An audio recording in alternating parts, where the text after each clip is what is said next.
Okay, so i-unbox po natin yung order po natin na sanding paper. Tingnan po natin kung okay yung order natin. Diba? Maliit lang ah.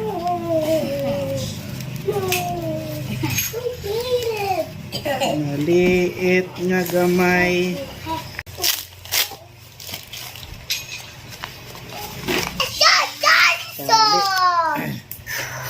Tingnan po natin ha kung okay order. Ay maganda pala. Kasi kwan siya. Tawag nito. Hindi siya basta liha. Kwan po siya. Pwede siyang pang belt sander kasi mayroon siyang tela. Ayan o. Ganda. Ayan, mahaba. Kasi 36 meter to eh. Yun na natin. Tingnan kung mayroon 36 meter. Okay, so ito naman, pangalawang order natin. Liha din ito. Gamitin naman natin ito sa ating pang-pakinis ng wood.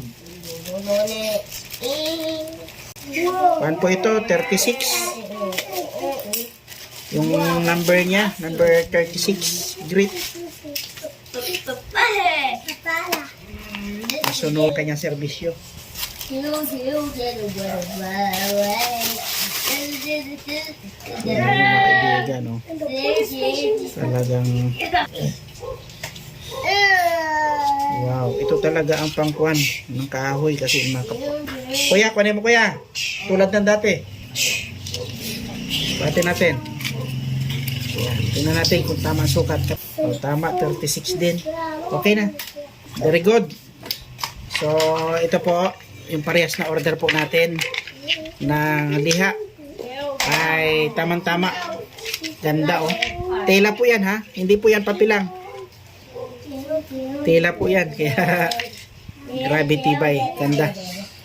Ayos. Very good.